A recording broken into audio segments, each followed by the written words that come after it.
ভারী ভারী নোংরা কম্বল এখন আপনারা রোদে দেওয়ার ঝামেলা ছাড়াই খুব সহজেই পরিষ্কার করে নিতে পারবেন এই ধরনের বাড়িতে যদি একটি মগ থাকে। আর যদি মগ হাতের কাছে না থাকে এই ধরনের একটি বাটির সাহায্যে খুব সুন্দরভাবে পরিষ্কার হয়ে যাবে, রোদে দেওয়ার প্রয়োজন পড়বে না। সবার প্রথমে আমাদের একটি মিশ্রণ তৈরি করে নিতে হবে। এখানে আমি নিয়েছি 2 চামচ পরিমাণ মতো বেকিং সোডা। এখানে কিন্তু বেকিং পাউডার নয়, বেকিং সোডা নিতে হবে। তারপর আমি নিয়ে নিচ্ছি সুগন্ধি কিছুটা পরিমাণ পাউডার। যে কোনো পাউডার নিতে পারেন। বেকিং সোডা আর পাউডারটাকে আমাদের খুব ভালো করে মিশিয়ে নিতে হবে। বেকিং সোডা আমরা প্রত্যেকেই জানি ব্যাকটেরিয়া জীবাণুকে ধ্বংস করতে ভীষণ সাহায্য করে, যে নোংরা থাকে সেটাকেও দূর করে। এই ধরনের যে পুরনো ছাঁকনি থাকে বা যে কোনো স্টিলের চা ছাঁকনি নিয়ে নেবেন। এবার একটি পাত্রের মধ্যে আমি নিয়েছি উষ্ণ গরম জল। আর এখানে উষ্ণ গরম জলের মধ্যে আমি দিয়ে দিচ্ছি শ্যাম্পু। জলটাকে অবশ্যই উষ্ণ গরম জল করে নেবেন, তাহলে কিন্তু খুব ভালো পরিষ্কার হবে। আর এর মধ্যে আমি সামান্য পরিমাণ একটু সেন্ট স্প্রে করে দিচ্ছি, তাহলে জলের থেকে সুন্দর মিষ্টি গন্ধও বের হবে। আর শ্যাম্পু যে কোনো নোংরা পরিষ্কার করতে সাহায্য করে, আমরা প্রত্যেকেই জানি। এবার একটি তাওয়ালে নিয়েছি। এই জলের মধ্যে তাওয়ালেটাকে খুব ভালো করে এইভাবে আমরা ডিপ করে নেব। অতিরিক্ত যে এক্সট্রা জল আছে সেটাকে এইভাবে আমি নিংড়ে বাদ দিয়ে দিচ্ছি। এবার আমরা কি করব, এটাকে এইভাবে আমি ভাঁজ করে পেতে নিলাম। এখানে আমি নিয়ে নিচ্ছি মগের যেহেতু হ্যান্ডেল আছে ধরতে সুবিধা হয়, তাই এইভাবে মগটাকে উল্টে আমরা তাওয়ালের মধ্যে রেখে খুব ভালো করে মগের মধ্যে পেঁচিয়ে নিলাম। এইভাবে দেখুন। এবার আমরা এটার সাহায্যে কিভাবে পরিষ্কার করব চলুন তাহলে দেখে নিই। এই যে কম্বল আমরা প্রত্যেকেই ব্যবহার করি শীতকালে, আর এই ভারী ভারী কম্বলগুলো ধুতে আমাদের খুব কষ্ট হয়।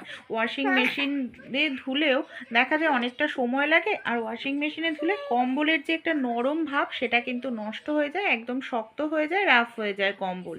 তাই এই ধরনের ভারী কম্বলগুলোকে কোনো রকম রোদে দেওয়ার প্রয়োজন পড়বে না, খুব সুন্দরভাবে পরিষ্কার করব। এইভাবে ইচ্ছা না হয় আপনারা মেজোতে সমান করে টান টান করে পেতে নিন। এই দেখুন আমি এখানে ভালোভাবে পেতে নিয়েছি। কম্বলের বর্ডারগুলোও কিন্তু ভীষণ নোংরা হয়, খুব সুন্দরভাবে পরিষ্কার হয়ে যাবে। সবার প্রথমে যে মিশ্রণটা তৈরি করলাম বেকিং সোডা আর পাউডার দিয়ে কম্বলের ওপরেই এই মিশ্রণটাকে খুব ভালো করে চা ছাঁকনির মধ্যে রেখে ছিটিয়ে নিতে হবে। হাতের সাহায্যেও করতে পারেন, হাতের সাহায্যে করলে সব জায়গায় ঠিক মতো পৌঁছায় না, এর জন্য আমি একটি ছাঁকনি নিয়েছি। এই দেখুন সব জায়গায় খুব ভালো করে দেওয়ার পর হাত দিয়ে কি করব, এইভাবে কম্বলের যে লোমগুলো যেদিকে সোজা মানে শোয়ানো থাকে সেই দিকে নয়, ঠিক উল্টো দিকে আমাদের এইভাবে একটু ডলে নিতে হবে। এইভাবে একটু ডলে নিচ্ছি। ভেতরে যে নোংরা জমে থাকে ব্যাকটেরিয়া জীবাণু থাকে সেগুলোও কিন্তু খুব সহজেই দূর হবে। এর জন্য অবশ্যই এটাকে এইভাবে উল্টো করে নিয়ে ডলতে হবে। এইভাবে খুব সুন্দর করে আমরা কিছুটা সময় নিয়ে পুরোটা কম্বলটাই এইভাবে ডলে নিলাম। এবার আমি কম্বলটাকে রেখে দেব 10 মিনিট মতো। এইভাবে রেখে দেব যে নোংরা জীবাণু ব্যাকটেরিয়া আছে সেটা যাতে খুব সহজেই পরিষ্কার হয়, এর জন্য আমাদের রেখে দিতে লাগবে। তারপর আমরা যে কাজটি করব, আমরা যে এখানে মগের মধ্যে এই যে ভেজা তাওয়ালে পেঁচিয়ে নিয়েছে এটা দিয়ে এইভাবে উল্টো দিক দিয়ে আমরা ঘষতে থাকব।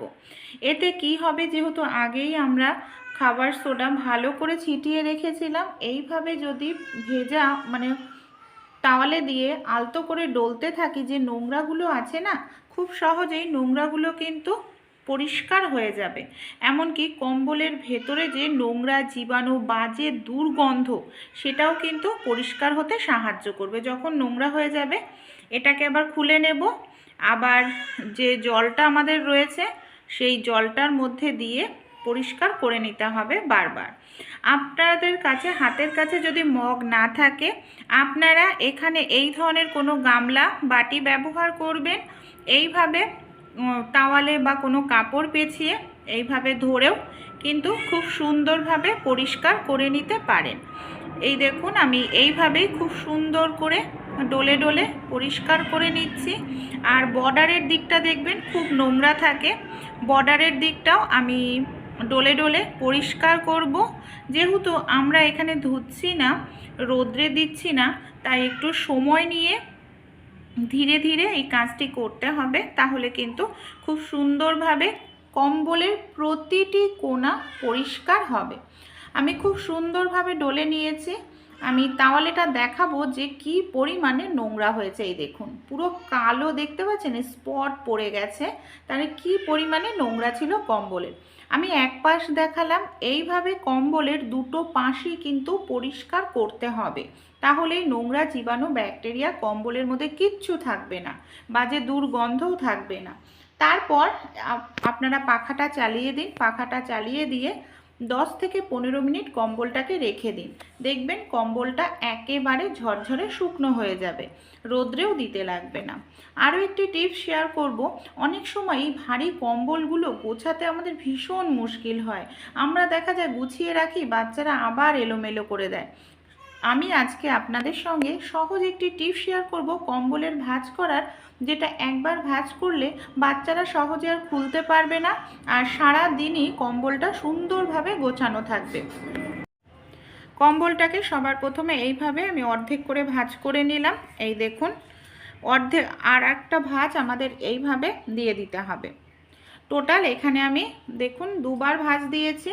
তারপর কম্বলটাকে মানে লম্বা বরাবর থেকে আবার এইভাবে ভাঁজ দিয়ে নিলাম। এক পাশ ভাঁজ দিয়ে নিলাম, আর এক পাশও এইভাবে ভাঁজ দিয়ে আমাদের নিতে হবে। তারপর যে আর এক পাশের অংশ রয়েছে, সেই অংশটা আমরা কি করব, কম্বলের মধ্যে এইভাবে ঢুকিয়ে দেব। এইভাবে যদি ঢুকিয়ে দিই, দেখুন কত সুন্দরভাবে কম্বলটা আমাদের ভাঁজ হয়ে গেল।